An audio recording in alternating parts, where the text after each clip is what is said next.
ओलीजी प्रधानमन्त्री भएपछि ढुक्कसँग उनले अब भित्रभित्र कुरा गर्यो के गर्यो उहाँ उनी जान्लान्। नेपालको भुइँ भारतको नक्सामा हाल्यो। कहिले? ओलीजी प्रधानमन्त्री भएन।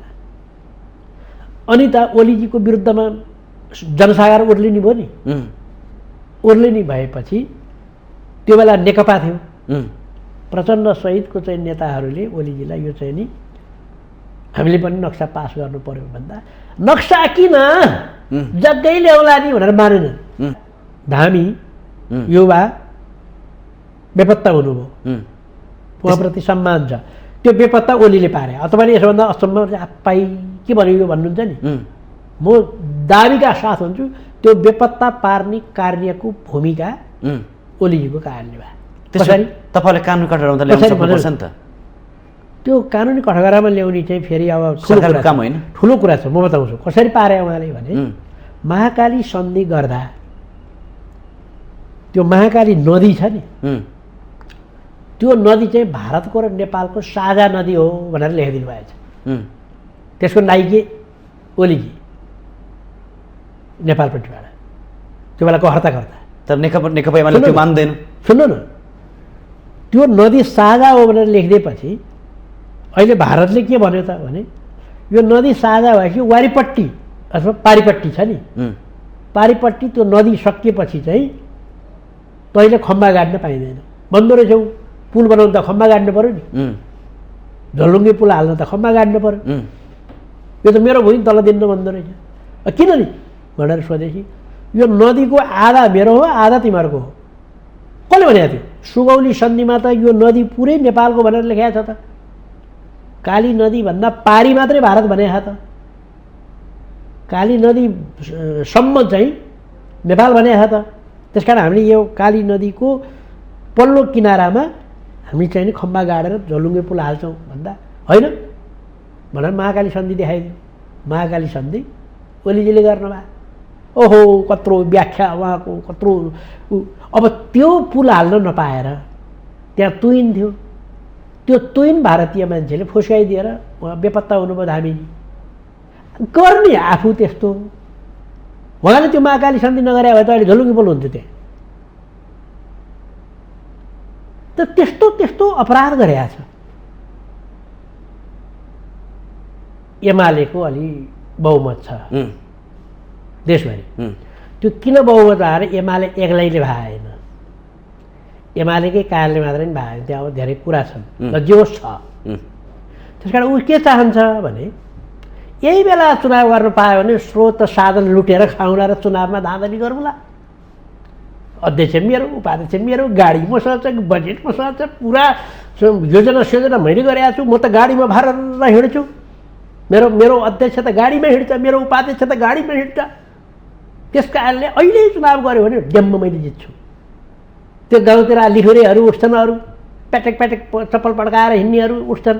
त्यस कारण तिनीहरूलाई त म पछाडिदिइहाल्छु। त्यस कारण अहिले गर्नुपर्छ भनेर उसले संविधानको र कानुनको गलत व्याख्या गरे हो भनेर आरोप मैले लाग्यो। ल त्यो गरे चाहिँ किनभने ओलीजीलाई के लागेर हो, आफूले भङ्ग गरेको, आफूले मारेको, संसदमा गएर बोल्न लाज लागेछ। लाज ओली हो नि। आफूले भङ्ग गरेको, आफूले मारेको संसदमा गएर बोल्न लाज भयो। अनि त्यो संसदबाट भत्ता खान पनि पिर पर्यो। काम पनि नगर्ने, संसद पनि मार्ने, भङ्ग गरेको संसदमा अदालतले पुनर्स्थापना गरिदिएको छ, गई गएर खाछ तलब भत्ता। त्यसपछि त्यो लाजले गर्दा उहाँले संसद चल्न दिनु भएन। खबरदार भनेको छ होइन, त्यहाँ संसद चल्न दिएको छैन। जबरजस्ती अत्यावश्यक चिज दौडेर गएर संसदमा पेश गर्नु परेको छ। तपाईँहरू देखिराख्नु भएको छ। 6 महिना हुन लागिसक्यो, संसद चल्दैन। यदि तिमी त्यसरी संसद चल्न नदिने हो भने हो त चुनाव गरिदेऊ त सङ्को है भनेर धम्किएको हो।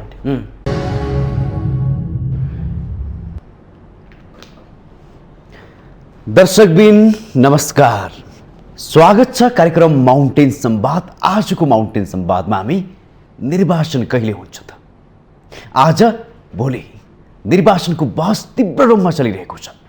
एक थरी भन्छ वैशाखमै गर्नुपर्छ, कानुन बाँचिएको छैन। अर्को थरीले भन्छ संविधान र निर्वाचनको ऐन बाँचिएकाले वैशाखमा चुनाव हुने सम्भवै छैन। वास्तविक संवाद के हो? कि कानुन सम्बद्ध संवाद भइरहेको छ? यदि कानुनले सत्य तथ्य बोलिरहेको भए किन फरक फरक विचारधाराहरू प्रभाव भइरहेका छन् नेताहरूबाट? एक थरीले वैशाखमै जसरी भए नि चुनाव गर्नुपर्छ, संविधान बाँचेको छैन भनेर नेकपा एमाले लगायत केही दलहरूले यो संवाद गरिरहेका छन् भने यसलाई नै सार्थकता दिएर निर्वाचन आयोगले पनि वैशाखमा स्थानीय तहको चुनाव गर्नुपर्छ भनिरहेको छ, प्रस्ताव गरेको छ सरकारलाई। तर सरकारमा रहेका गठबन्धन दल भने संविधान र ऐन बाँचिएकाले गर्दा वैशाखमा चुनाव हुने सम्भावना छैन भनेर यो संवादलाई अगाडि बढाइरहेको छ। यसो हेर्दाखेरि अब निर्वाचन कहिले हुन्छ त? के साँच्चीकै संविधान र निर्वाचन ऐन बाँचिएकै हो? यदि बाँचिएकै हो भने पनि अहिले आएर निर्वाचनको सङ्घारमा पुग्ने बेला किन यो बहसले तीव्रता बनाइयो? हिजो अस्ति यत्रो समय थियो, 4 वर्षको कार्यकाल पुरा भयो, त्यो बिचमा किन संवाद हुन सकेन? भोलि आउने सङ्कटको बारेमा किन बहस हुन सकेन? यदि साँच्चीकै बाँचिएको थियो कानुन भने त्यतिखेर किन संवाद भएन? फेरि अहिले आएर निर्वाचनमा जाने समयमा आएर यत्रो झगडा किन, संवाद किन? किनभने यो हतारोको समयमा निर्वाचन कहिले गराउने भन्ने आम जनताको चासो बढेको छ। तर शीर्ष नेताहरूको बीचमा जुन किसिमको रस्साकसी देखिएको छ, आम जनताको बुझाइमा के छ भने सत्ता गठबन्धनभित्र रहेका दलहरू आफू अनुकूल कसरी निर्वाचन तयार पार्ने भन्ने बहस हो भन्ने आकलन आम जनताले गर्न थालेका छन्। के साँच्चीकै यो गठबन्धनको रणनीति हो कि साँच्चीकै उहाँहरू संविधान अनुसार अगाडि बढ्न खोजिराख्नु भएको हो? आज यो पाठमा रहेर संवाद गर्छौँ। त्यसै गरी देशको स्वाधीनतामा अझै पनि सरकारको पक्षबाट पहल हुन सकेन लिपुलेखको बारेमा आज यो पाठमा पनि हामी संवाद गर्छौँ। संवादको लागि आज हामीसँग जोडिनु भएको छ नेकपा माओवादी केन्द्रका नेता तथा वरिष्ठ अधिवक्ता रामनारायण बिडारे। अब भने आजको संवादमा उहाँलाई जोड्न चाहन्छु। तपाईँलाई स्वागत छ। धन्यवाद। अब यो के को लडाइँ हो? कि साँच्चीकै तपाईँहरूको कानुन सम्मत नै अघि बढ्न खोज्नुभयो कि निर्वाचनलाई आफ्नो अनुकूलतामा पार्नको लागि यो झगडा शीर्ष नेताहरूको बिचको हो? खास के हो?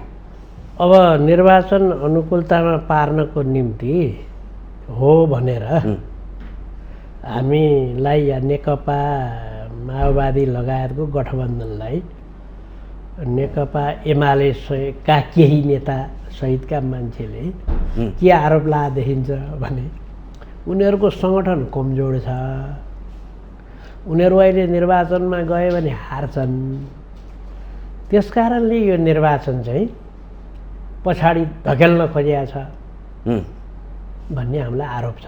म आरोपै आफै भनिदिन्छु। अब मैले उहाँलाई यसो भन्यो भने के हुन्छ नि? भोलिदेखि तपाईँले प्रश्न सोध्नु होला।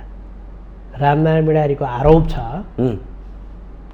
कि अहिले करेन्ट सिचुएसनमा धेरैजसो गाउँपालिका या नगरपालिकामा कार्यपालिका चाहिँ एमालेको अलि बहुमत छ देशभरि। त्यो किन बहुमत आएर एमाले एक्लैले भएन, एमालेकै कारणले मात्रै पनि भएन, त्यहाँ अब धेरै कुरा छन् र जो छ। त्यस कारण ऊ के चाहन्छ भने यही बेला चुनाव गर्न पायो भने स्रोत साधन लुटेर खाउँला र चुनावमा धाँधली गरौँला। अध्यक्ष मेरो, उपाध्यक्ष मेरो, गाडी मसँग छ, बजेट मसँग छ, पुरा योजना मैले गरेको छु। म त गाडीमा भरेर हिँड्छु, मेरो अध्यक्ष त गाडीमा हिँड्छ, मेरो उपाध्यक्ष त गाडीमा हिँड्छ। त्यस कारणले अहिले चुनाव गऱ्यो भने डेम्म मैले जित्छु।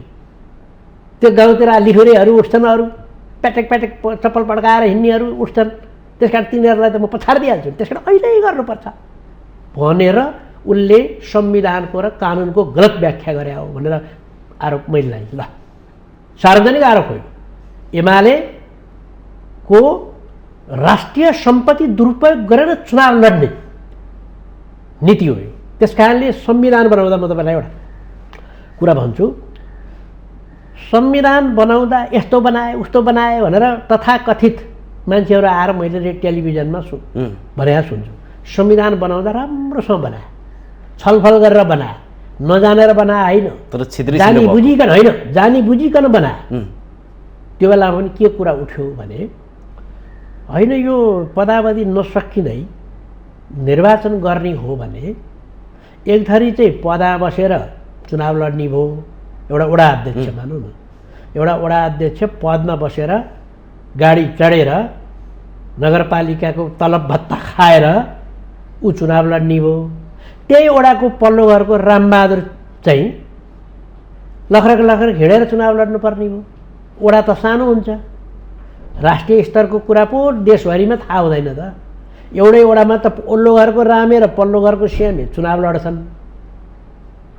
श्यामे चाहिँ अहिले बहालवाला वडा अध्यक्ष छ, ऊ चाहिँ भडप्प चाहिँ हिँड्ने भयो। त्यस कारणले यी सबैलाई सर्वसाधारण बनाएर चुनाव लडाउनुपर्छ। ऊ पनि पदबाट खुसखुसी सर्वसाधारण हुन्छ, अर्को पनि सर्वसाधारण हुन्छ। त्यस कारणले यो चाहिँ कार्यकाल समाप्त भएपछि मात्रै चुनाव गर्नुपर्छ भनेर अडान लिएर गरेका काम थियो। म थिएँ त्यहाँ, संविधान लेख्ने बनाउने कार्यदलमा 15 जना मै थिएँ। अब म त्यहाँ जिउँदैछु, संविधान बनाउने मान्छे त्यहाँ जिउँदै छन्, अरू अब 12 थरी मान्छे आएर चाहिँ नि जनतालाई भ्रम पारेर यो चाहिँ झुक्किएछ, कपी पेस्ट भएछ, यो चाहिँ जानेनछन् भन्ने तपाईँलाई के थप्नु मन लाग्यो? यदि तपाईँले संविधान अनुसार कार्यावधि समाप्त भएपछि चुनाव गर्ने हो भने पनि 3 थरी देखिन्छ हेर्दाखेरि, वैशाख, असार र असोज। यो बारेमा भन्छु। अब त्यसमा लेख्ने बेला बडो सचेतपूर्वक लेखेको छ संविधानमा। संविधानको 225 मा के लेखेको छ भने कार्यकाल समाप्त भएपछि गर्ने त एउटा भयो। अनि त्यहाँ अर्को प्रश्न उठ्यो। के प्रश्न उठ्यो भने यदि कार्यकाल समाप्त भएपछि कसैले चुनाव गर्दैन भने के गर्ने? केही कारणले त्यसो भए यहाँ लेखौँ न त, 6 महिनाभित्र निर्वाचन सम्पन्न गरिसक्नुपर्ने छ भनेर लेख्नु।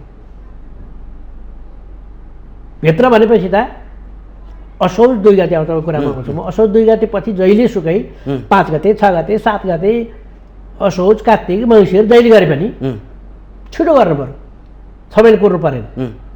तर सम्पन्न गर्नुपर्ने छ भने बाध्यात्मक व्यवस्था लेखियो। त्यो त 5 वर्ष कसलाई मान्ने भन्नु खोज्छ? वैशाखलाई मान्ने कि यहाँ आए? त्यस कारणले यो सबै कुरा भ्रम हो, भ्रम हो। यसरी भ्रम छर्नु हुँदैन। अब प्रश्न आयो दोस्रो, तपाईँले सोध्नुभयो 3 पल्ट चुनाव भयो। 3 पल्ट चुनाव गर्नुपर्ने संवैधानिक व्यवस्था होइन, त्यो बाध्यात्मक व्यवस्था पर्यो, परिस्थिति पर्यो।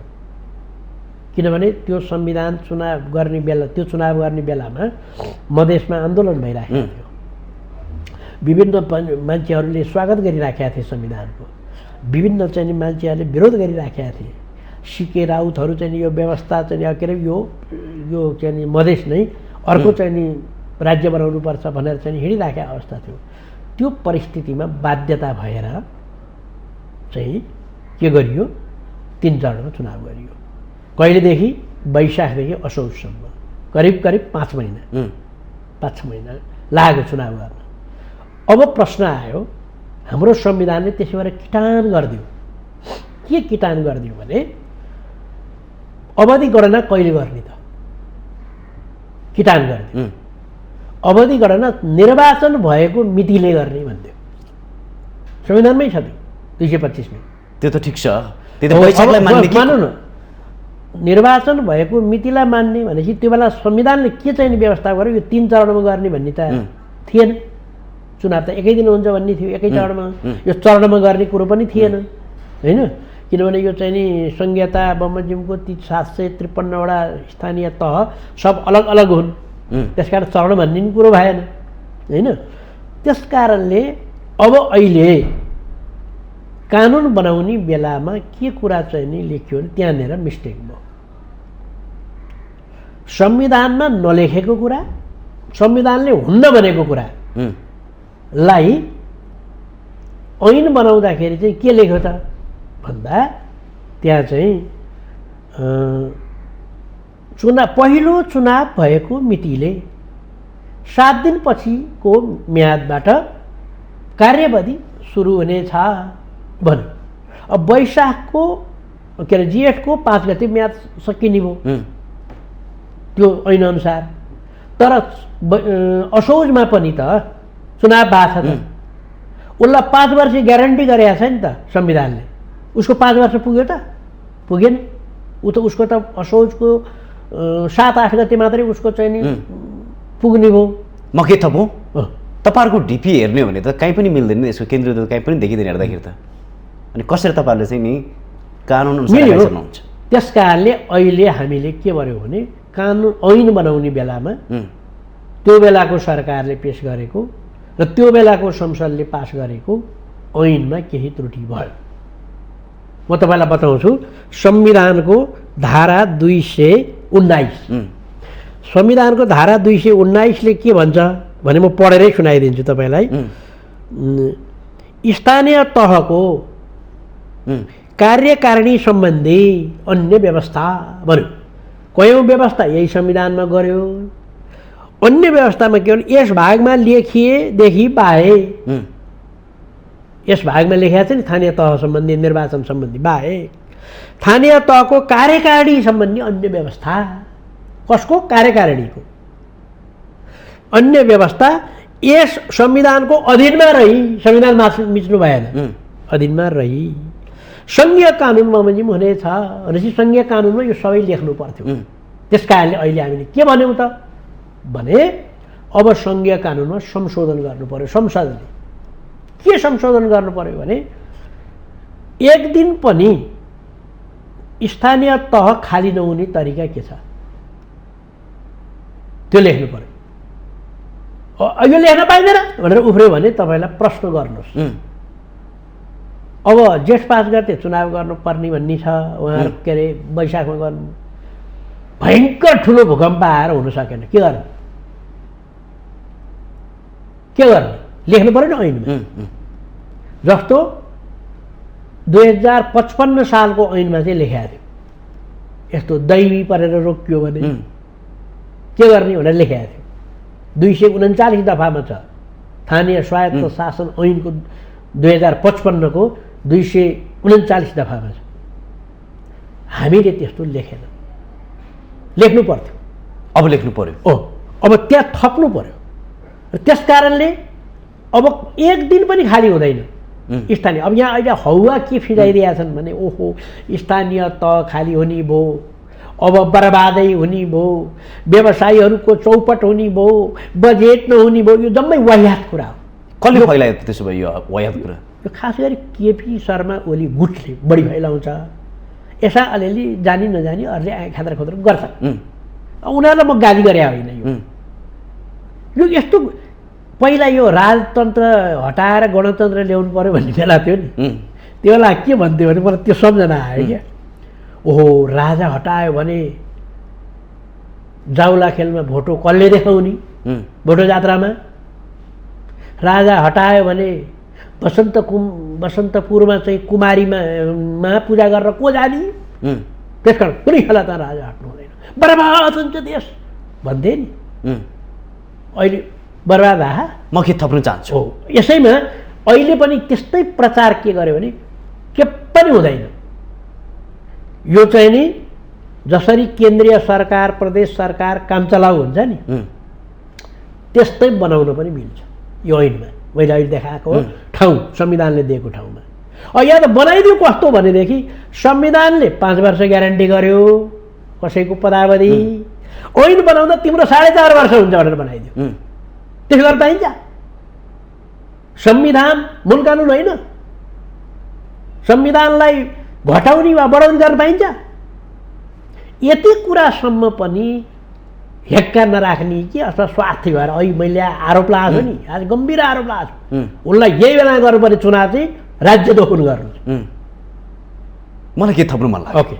के थप्नु मन लाग्यो भने ठ्याक्कै संविधानको संवाद कसले गरिरहेको छ आम जनताले बुझ्न सकेका छैन। निर्वाचन आयोगलाई प्रश्न गर्दाखेरि उसले के भन्छ, हामीसँग पनि कानुन व्यवसायहरू छन्, कानुनविदहरू छन्, उहाँसँगै परामर्श गरेर वैशाखमा गर्नुपर्छ भनेर हामी अगाडि बढेका छौँ भन्छ। फेरि नेकपा एमाले पनि त्यसैमा आफ्नो साथ समर्थन थप्छ। यो एउटा पक्ष छ। तपाईँहरू भन्नुहुन्छ फेरि संविधान बाँझियो ऐनसँग, त बाध्य संशोधन होइन गर्नुपर्छ भन्नु तपाईँ दुईटा कसको भाषा मान्ने भन्नु खोजेको आम जनताले कसैको मान्नु परेन जनतालाई तपाईँ यहाँ टेलिभिजनबाट देखाइदिनुहोस् के देखाइदिनुहोस् भने संविधानको धारा 225 पनि देखाइदिनुहोस् अनि पार्लियामेन्टले अथवा संसदले बनाएको ऐनको के स्थानीय तह निर्वाचन सम्बन्धी ऐन 2073 को दफा 3 र 4 पनि देखाइदिनुहोस् जनता आफैले जान्दछन् अब यो बाज्यो कि बाज्यन भन्ने कुरा त्यसो भए निर्वाचन आयोगले बुझेको छैन सुन्नुहोस् बाज्यो होइन बाज्यपछि कुन चाहिँ लागू हुन्छ भन्ने प्रश्न आयो बाज्यपछि हाम्रो संविधानको धारा 1 हेर्नुहोस् त 1 मै लेखेको छ यो संविधान मूल कानुन हो यो संविधानसँग बाजिने गरी कुनै अन्य कानुन बन्यो भने त्यो अमान्य हुन्छ अब यहाँ अहिले के भन्छन् तर्क गर्नेले भने तर्क गरिदिनु न हो वकिलले बहस गर्ने न हो अनि तर्क गर्ने के भनिदिन्छ भने यो बाज्य छैन भन्ने कुरा सर्वोच्चले भन्छ भन्यो सर्वोच्चले नभन्दै सरकारले थाहा पायो भने सरकारले सच्याउनु परेन सर्वोच्चले त मुद्दा पर्यो भने भन्छ मुद्दा नपरे भन्दैन सरकारले थाहा पायो यो हामीले यत्रो डिस्कस भयो थाहा पाएपछि अब सरकारले यसलाई संशोधन गरेर संसदमा लैजानु पर्यो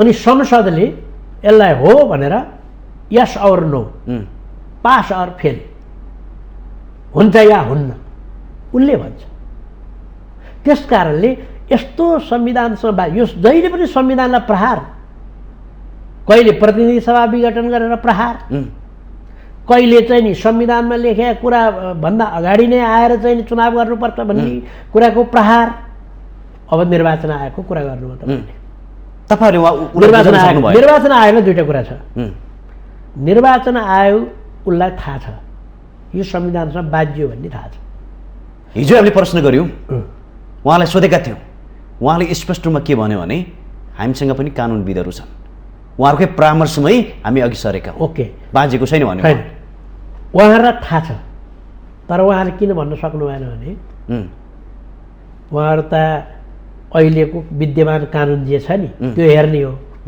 बाज्य नबाज्य पछि भन्लान् नि अरूले हामी किन भन्ने भनेर जागिर बचाउ कार्यक्रम हो त्यसो उहाँले नाटो देखाएको मात्रै हो त्यस कारणले उहाँहरूलाई म दोष दिनु छैन उहाँहरूले जे भन्नुभयो त्यो सुझाव दिनुभएको हो सरकारलाई सुझाव दिनुभएको छ सरकारलाई सुझाव दिएको छ त्यो सुझावलाई सरकारले सुन्यो अब त्यो सुझाव अनुसार गर्न मिल्छ मिल्दैन हेऱ्यो कानुन बाज्यको देख्यो अब यसलाई संशोधन गर्नु बाहेक उपाय छैन करेक्सन गर्नु बाहेक उपाय छैन भनेर अब करेक्सन गर्छ त्यसकारण निर्वाचन आयोगले भनेको जुन कुरा छ संविधान पनि उसले हेरेको छ नियम कानुन पनि उसले हेरेको छ नियम ऐन पनि हेरेको छ अब यी सबै कुरो हेर्दाखेरि चाहिँ नि उसले आफ्नो ड्युटी गरे आफ्नो कुरो भनिदिए क्या सरकारले अब यसलाई समातेर निर्वाचनलाई बिथोल्न खोज्ने निर्वाचन गर्न चाहने अब अरूले भने भए पत्याउनुहोस् तपाईँ यो संविधान विरुद्धमा त्यत्रो अपराध गरेर यो पार्लियामेन्ट छेत विच्छेद पारिदिएर भद्र गोल जन्माइदिने मान्छेले भनेको कुरा पत्याउने भने त्यो बाटोमा तपाईँहरू लाग्नु भएको छ भन्ने कुरा आरोप छ उहाँहरूको त्यो उनीहरूले गरेको त्यो अपराध छोप्नलाई भनेको उनीहरूका कुरा थियो आएको छैन त्यस्तो उनीहरूको ल तपाईँ भन्नुहोस् कि उहाँहरूले भन्ने अधिकार छ यो जसले संविधान मास्यो जसले संविधान विरुद्धमा काम गरे मैले भने अर्थ्यो सर्वोच्च अदालतको संवैधानिक इजलासले भने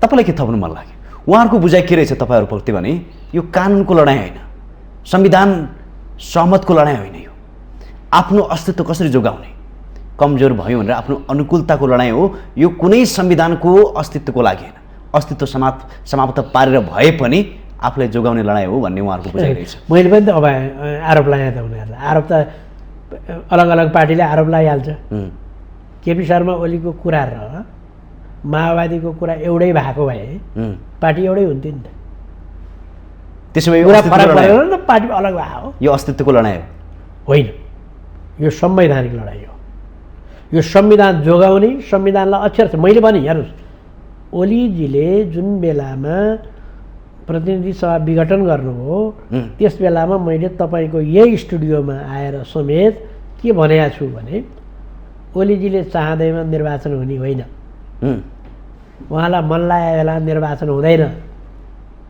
ओलीजी बाहेक अरू कुनै नेतालाई मन लागेको बेलामा पनि हुँदैन, चुनाव हुन्छ संविधानले तोकेको बेलामा। संविधानले के तोक्यो त अहिले भन्दा निर्वाचन भएको मितिले 5 वर्षसम्म पुरा अवधि हरेक निर्वाचित कार्यकारिणीले स्थानीय तहको कार्यकारिणीले प्राप्त गर्छ, त्यसपछि चुनाव हुन्छ भन्यो। यो संविधानले भने। ओलीजीले के भन्नुभयो, होइन होइन अगाडि नै गर्नुपर्छ भन्नुभयो। ल्याएर त संविधानले भनेको अब संविधानले भनेको बमोजिम चुनाव गर्ने हो। प्रतिनिधि सभाको चुनाव पनि संविधानले भनेको बमोजिम गर्ने, मङ्सिरमा गर्ने। स्थानीय तहको चुनाव पनि असोज 2 गते पछि गर्ने। अब वैशाखमै म्याद सकिन्छ नि त कतिको भन्ने प्रश्नलाई अघि मैले भनिहालेँ। ऐन संशोधन गरेर त्यहाँ चाहिँ मिलाउने र उनीहरूलाई कन्टिन्यू काम गर्न दिने, त्यो निर्वाचित हैसियतले होइन, त्यो चाहिँ काम चलाउको हैसियतले। काम रोक्नु भएन। यो काम गरेर असोजको 2 गतेपछि स्थानीय तहको चुनाव हुन्छ, मङ्सिरमा प्रतिनिधि सभा र प्रदेश सभाको चुनाव हुन्छ। यो कुराको ग्यारेन्टी सरकारले गरिसकेको छ। तपाईँ भन्दै हुन्छ यो संविधान सहमतको संवाद हो, नेताहरूले कतिखेर के बोल्छन् त्यो पनि थाहा छैन। तपाईँकै पार्टी अध्यक्षले के पनि भन्यो भने पहिला सङ्ख गरौँ त वैशाखमा, अनि यो कुरा सुन्ने हो भने त कस्तो रमाइलो लाग्छ। होइन, त्यो गरे चाहिँ किनभने ओलीजीलाई के लागेर हो, आफूले भङ्ग गरेको, आफूले मारेको संसदमा गएर बोल्न लाज लागेछ। लाज हुने हो नि, आफूले भङ्ग गरेको, आफूले मारेको संसदमा गएर बोल्न लाज हो। अनि त्यो संसदबाट भत्ता खान पनि पिर पर्यो, काम पनि नगर्ने, संसद पनि मार्ने, भङ्ग गरेको संसदमा अदालतले पुनर्स्थापना गरिदिएछ, गई गएर खाछ तलब भत्ता। त्यसपछि त्यो लाजले गर्दा उहाँले संसद चल्न दिनु भएन। खबरदार भनेको छ होइन, त्यहाँ संसद चल्न दिएको छैन। जबरजस्ती अत्यावश्यक चिज दौडेर गएर संसदमा पेश गर्नु परेको छ। तपाईँहरू देखिराख्नु भएको छ, 6 महिना हुन लागिसक्यो, संसद चल्दैन।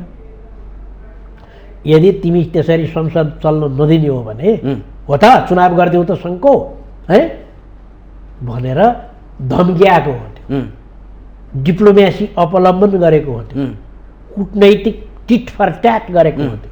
के खोज्या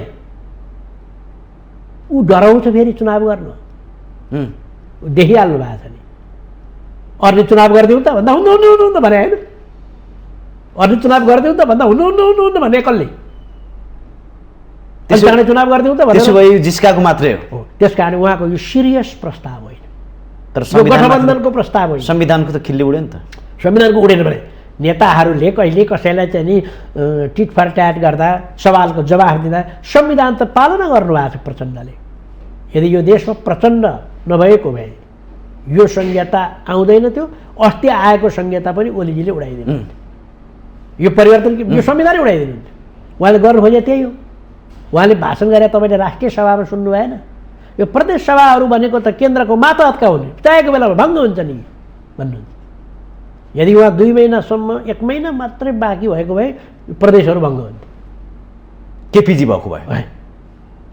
त्यस कारणले यतापट्टि नजाउँ। अब मुख्य सिम्पल कुरा छ, मेरो आग्रह छ, केपी पनि म्याच्योर्ड नेता हो, परिपक्व नेता हो, उहाँकोसँग विचार मिलेन, उहाँलाई अहिलेको यो सारा चिज मन परेको छैन होला। तर उहाँले पनि यो संविधानलाई टेक्नु पर्यो। यो संविधान बाहेक कुरा गर्नु भएन। संविधानमा ट्याक्क टेकेर उहाँले के गर्नु पर्यो भने संविधानमा जे लेखेको छ त्यो मात्रै गर्ने, ऐन बाज्यो संशोधन गर्ने, नियम बाज्यो संशोधन गर्ने, चुनाव संविधान अनुसार गर्ने, अरू काम संविधानअनुसार गर्ने, संवैधानिक परिषदका नियुक्ति संविधानअनुसार गर्ने भन्नु पर्यो। उहाँले त्यसो भन्नासाथ फेरि म केपीको चाहिँ समर्थक हेर्नुहोस्। तपाईँले एउटा अर्को सन्दर्भ जोड्नु चाहे, तपाईँ कानुनसम्म संवाद गरिदिनु त्यो फरक पाटो होला, अर्को गठबन्धनको बिचमा के पनि संवाद भएको छ भने त्यो बाहिर आउनु मात्रै बाँकी छ, संवाद त भइसक्यो लगभग। अर्को वर्षको फागुनमा 3वटै तहको निर्वाचन गर्ने भन्ने संवाद भइरहेको छ, यो कसरी मिल्छ त? यो चाहिँ मेरो पनि हो प्रस्ताव। अब म त सानो मान्छे परेँ, म त्यो गठबन्धनमा मिटिङमा बसेर निर्णय गर्ने ठाउँमा परेन, म यो पार्टीको निर्णायक मान्छे परेन। मेरो चाहिँ ठ्याक्कै कुरै त्यही हो। 3टा तहको चुनाव 1 महिनाभित्र कम्प्लिट गर्ने फागुनमा। त्यो डेट त फिक्स गरौँला। के गर्नु पऱ्यो डेट फिक्स गर्नलाई के गर्नुपर्छ भने मङ्सिर कट्नु पऱ्यो, किन प्रतिनिधि सभाको म्याद मङ्सिरसम्म छ होइन। अनि यो चाहिँ नि स्थानीय तहको म्याद असोज 2 गतेबाट सुरु हुन्छ होइन। त्यो बिचमा कहिले गर्ने होइन भनेर चाहिँ निर्णय गर्ने अधिकार चाहिँ निर्वाचन आयोग र सरकारको हो। तर 3टा चुनाव एकैचोटि गर्दा के राम्रो हुन्छ भने हेर्नुहोस्, हामी अहिले राष्ट्रिय सभाको चुनाव भनेर हल्लिएका थियौँ कति दिनसम्म। 1 सिट हार्नुभयो तपाईँ है। राष्ट्रिय सभाको निर्वाचन आयोग काम कारबाही ठप्प। 1 सिट त हार्नुभयो तपाईँहरूले। ठिक छ, त्यसमा कुरा गरौँला। दोस्रो चाहिँ स्थानीय तहको चुनाव आउँछ, युवाहरू जम्मै चाहिँ झन्डा बोकेर दौडिन्छन्, पेसा व्यवसाय कोही गर्दैनन्, सारा चाहिँ नि देश चुनावमा हुन्छ। अनि फेरि प्रदेशको चुनाव आउँछ, सङ्घको चुनाव आउँछ, फेरि त्यही गर्दा वर्षौँ वर्ष चुनावमा खेलेर भयो नि। उद्योग गर्नु पर्दैन, धन्दा गर्नु पर्दैन, व्यवसाय गर्नु पर्दैन, आय आर्जन गर्नु पर्दैन, यत्रो समय खर्च गर्ने, वर्षौँ वर्ष समय खर्च गर्ने। त्यस कारणले यसलाई समय पनि बचत हुने, खर्च पनि बचत हुने, कसैको व्यवसाय पेसा रोजगारीमा अप्ठ्यारो पनि नपर्ने। कोही मान्छे मातेर चाहिँ के अरे चुनाव आयो जात्रा आएको जस्तो हुन्छ, कोहीलाई चुनाव जात्रा आएको जस्तो। रक्सी गएको छ, मासु गएको छ, ढाइटा र ढुइटी गरेछ, हल्ला गरेछ, मान्छेलाई कुट्नु परेको छ, कुटिएको छ, त्यस्तो नि हुन्छ कि त्यस्तो 1 महिनामा चुनाव 3टै सक्ने। 3टै चुनाव सक्दा 2टा एउटा फाइदा त मैले यत्रो सामाजिक आर्थिक सांस्कृतिक फाइदा हुन्छ भने समय नै बचत भयो।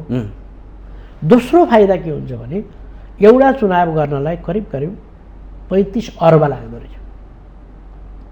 डाइरेक्ट चाहिँ, इन्डाइरेक्ट त कति अनि उम्मेदवारको खर्च, कार्यकर्ताका खाइ यो त्यहाँ आउँदैन। 35 अर्ब राज्य कोषबाट खर्च हुन्छ एउटा चुनावलाई। अब पटक पटक गरेर त्यस 3 दोब्बर गर्ने एकैचोटि भयो भने 35 को सट्टा 36-37 अर्ब होला, बढ्ला 1-2 अर्ब, किनभने काम धेरै हुन्छ नि। मान्छे पनि चुनाव भनेर अलबल लिँदैन, जान्छ बिस्तारै भोट हाल्छ, प्रदेशलाई हाल्छ, सङ्घलाई हाल्छ, स्थानीय तहलाई हाल्छ। त्यो गर्न मिल्छ, हुन्छ, संविधानले छेक्दैन, रोक्दैन। अब निर्वाचन आयोगलाई अल्छी लाग्यो, अलि भन्छार छ नि काम। हामी त जाइरहेको मान्छे, चट्टा गाडी चढ्ने हो, सारेर जाने हो, ट्याक्क हेर्ने हो, बिस्तारै 1 वर्ष 1.5 वर्ष लगाएर चुनाव गर्ने हो भन्ने गर्न पाइन्छ र भने? निर्वाचन आयोगले राति काम गर्नु पर्यो, दिउँसो काम गर्नु पर्यो। निर्वाचन आयोग भने हाम्रो अर्कै चिज हो र? यही देशका कर्मचारीले काम गर्ने हुन्, यही देशका नेताले काम गर्ने हुन्। त्यस कारणले मिल्छ, भ्याउँछ, म्यानेज गर्न सकिन्छ। अब अन्त छैन नि यस्तो चुनाव। अन्त के छ के मतलब? हाम्रो संविधान हेरौँ न, 2टा चुनाव अन्त कहीँ 2टा चुनाव एकजुट नगरे पनि हुनसक्छ नि, स्थानीय चुनाव चरणबद्ध नगरे नि हुनसक्छ नि। अब इन्डियामा चाहिँ नि स्थानीय चुनाव पनि चरणबद्ध हुन्छ, अर्को चाहिँ सङ्घीय चुनाव पनि चरणबद्ध हुन्छ। त्यसो भए फागुनमै हुनुपर्छ, अर्को वर्षको फागुनमै चुनाव हुनुपर्छ। डेट मलाई भन्न लाउनुहोस् न, किनभने डेट चाहिँ अब सरकार र निर्वाचन आयोगले बसेर छलफल गरेर उपयुक्त समयमा गर्ने, संविधान नबिच्ने गरी। संविधानले तोकेको अवधिमा। त्यस कारण हिजो सञ्चार मन्त्रीले भनिसक्नुभयो त सरकारको प्रवक्ताले संविधानले तोके भएको निर्धारण गरेको समयमा चुनाव हुन्छ। फेरि मैले तपाईँलाई जोडेँ, तपाईँहरूलाई आरोप नै हो यो पनि, यो सत्ता टिकाउने पनि खेल हो र आफ्नो अनुकूलतामा निर्वाचन गर्ने दाउमा गठबन्धन दल लागि परेको छ। एमालेलाई जसरी भए नै हराउने पक्षमा छ भन्ने एमालेको कुरै तपाईँहरूको, किनभने एमाले भन्नेको कुरा गरेको कुरो बिग्रिन्छ। बाहिर आरोप त त्यही छ, आरोप एमाले लान हो, उता अर्को पार्टी हो नि, हाम्रो पार्टी त होइन क्यारे, हामीले त हटाएर। तपाईँहरूको प्लान हो कि होइन भन्नु खोजेँ? होइन, मैले त हाम्रो संविधानले मिलेन गर्न खोजेँ हो कि त भनेर हेरेँ। एमाले समाप्त पार्ने रणनीति त होइन यो, एमाले आफै समाप्त हुन्छ नि। हिजोको निर्वाचनले समाप्त भएको देख्नु भएन? आफै समाप्त हुन्छ त्यो। एक सिट त जित्यो त। अनि 7वटा प्रदेशमा एमाले सरकारमा थियो होइन पहिला, 6वटामा छ त अहिले। सङ्घमा पनि केपी ओली नै थिए होइन, छन् त अहिले। त्यस कारणले उनी गफ गर्छन्। अब हामी बहुमतमा छौँ, हाम्रो चाहिँ नि धेरै भोट छ भने त्यो त अघिल्लो चुनावको हो। अघिल्लो चुनावको कुरा अहिले हेर्ने हो र, नत्र वर्ष के अरे 5 वर्षमा चुनाव किन गर्ने त? अब एमाले सिद्धि, अब एमाले भने जस्तो छैन।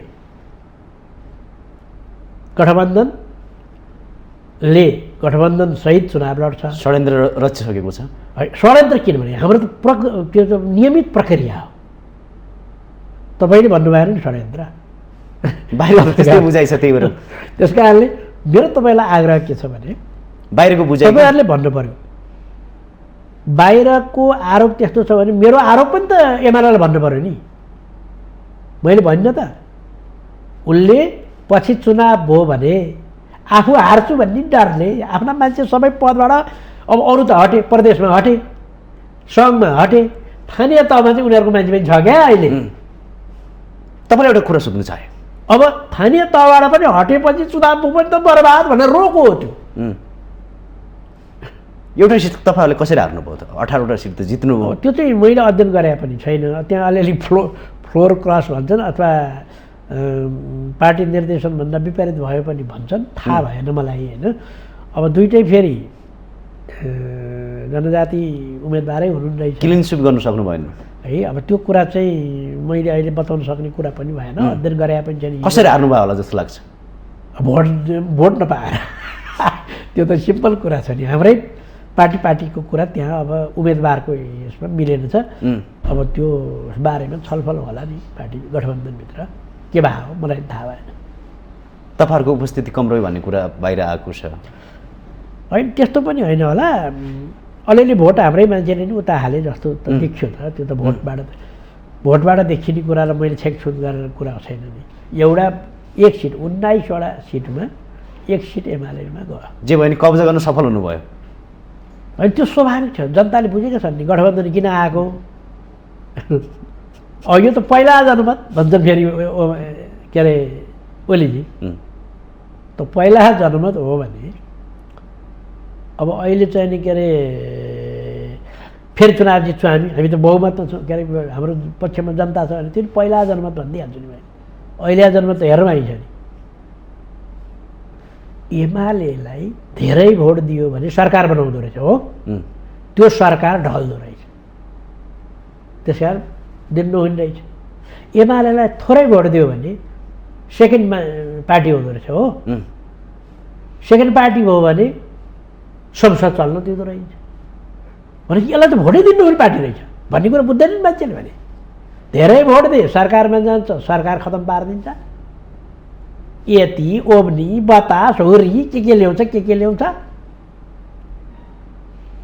अब सरकारबाट झारिदियो नि त भने अलिकति थोरै भोट दियो नि त भन्यो भने विपक्षमा आउँछ, विपक्षमा आयो भने के गर्दो रहेछ, सदन चल्न दिँदो रहेछ। त्यस कारण यसलाई त विपक्षमा सुत्दै राख्नु हुने दल पऱ्यो, प्रमुख प्रतिपक्षमा सुत्दै राख्नु हुने दल पऱ्यो भन्ने कुरा जनताले सोझै देखेको छैन त। भने मैले भने अरे हो। त्यसो भए अब एमालेको दिन गयो। त्यो हेर्नु होला चुनावले के गर्छ। तपाईँहरूको रणनीति के छ त? हामी त चुनाव चाहिँ नि गठबन्धन सहित चुनाव लड्छौँ। तर त्यो सम्भावना छैन भन्ने कुरो बाहिर देखिन्छ।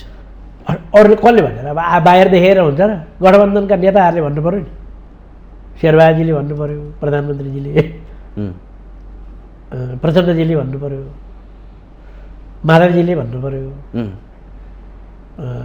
के अरे यो उपेन्द्रजीले भन्नु पर्यो,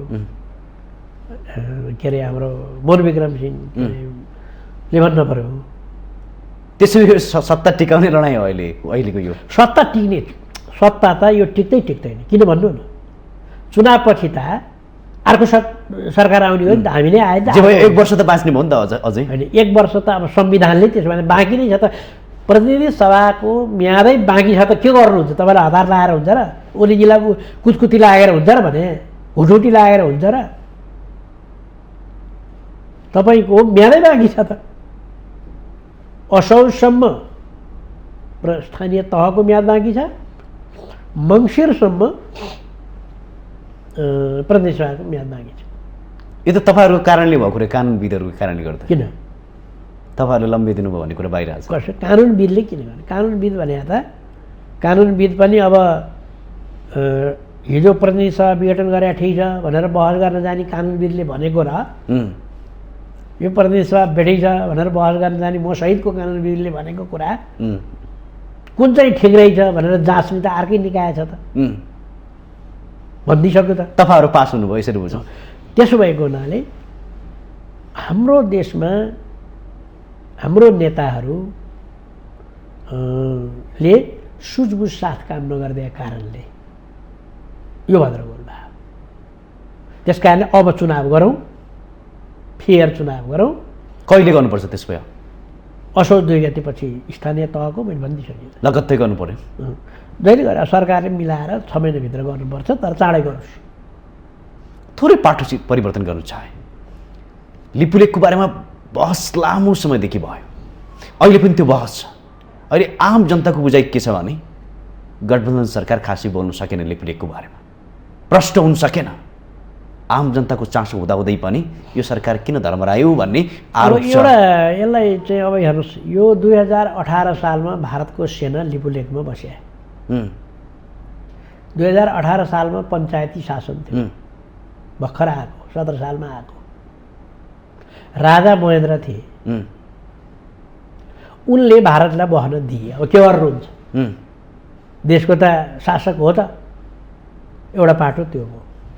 अनि त्यो चाहिँ 18 सालदेखि अस्ति चाहिँ नि 75-76 सालसम्म कतिवटा प्रधानमन्त्री बने, कति गृहमन्त्री बने, कति सरकार बने, कोही बोलेर चापचुप।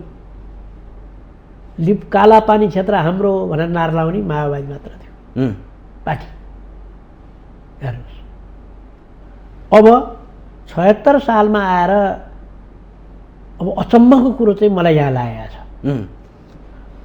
भारतलाई हिम्मत थिएन, नेपालको भूभाग भारतको नक्सामा हाल्ने भारतलाई हिम्मत थिएन। ओलीजी प्रधानमन्त्री भएपछि ढुक्कसँग उनले अब भित्रभित्र कुरा गर्यो, के गर्यो उनी जान्लान्। नेपालको भुइँ भारतको नक्सामा हाल्यो। कहिले? ओलीजी प्रधानमन्त्री भएन। अनि त ओलीजीको विरुद्धमा जनसागर ओर्लिने भयो नि।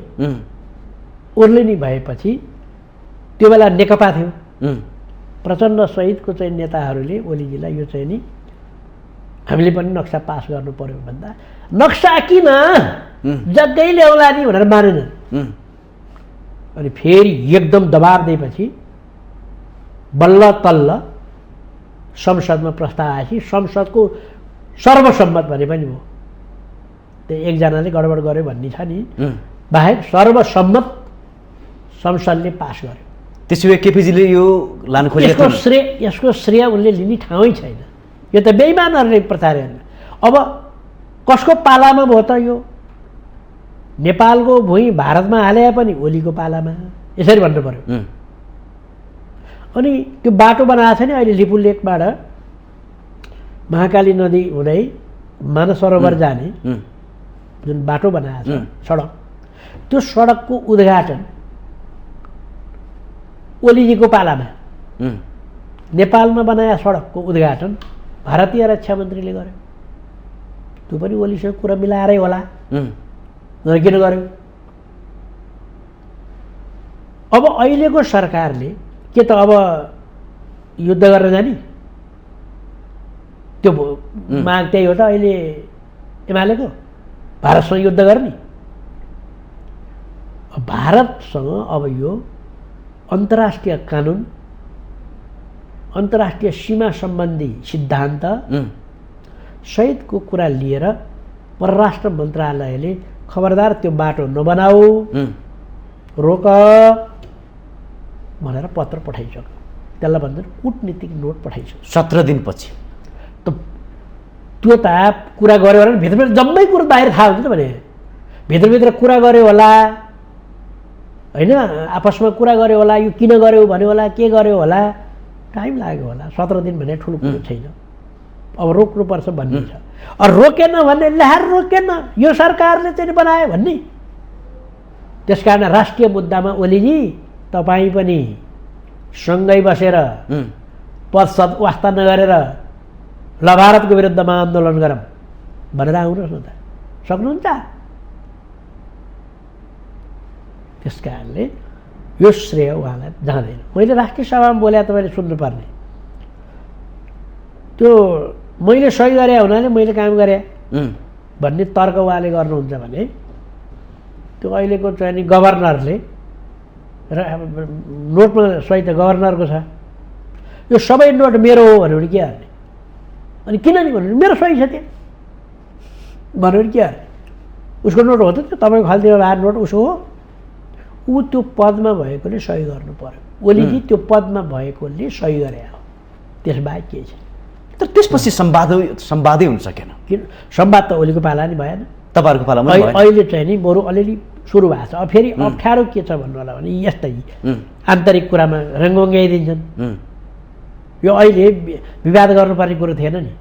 सरकार चलिराखेको छ, संसद चल्न दिनु, संविधानले तोकेको म्यादमा चुनाव हुन्छ। मैले फेरि के थपेँ, हामी राष्ट्रिय स्वाधीनतामा यति कमजोर किन बने त? हामी राष्ट्रिय स्वाधीनतामा कमजोर भए हामी चाकडी चाप्लोसीमा फसेर हो। यसमा सबभन्दा बढी फस्ने को? ओलीजी। तपाईँहरू फस्नु भएको छैन? छैन। म तपाईँलाई बताउँछु, महाकाली सन्धि हामीले गरे हो, कोशी सन्धि हामीले गरे हो। अहिले कति दुःख छ कोशीमा। गण्डकी सन्धि हामीले गरे हो। सारा देशका नदी नाला बेचेर पालो पालो गरी खाने उनीहरू। अब चाहिँ नि ल्याएर तपाईँ भद्रगोलमा हामीलाई पनि मिसाइदिने।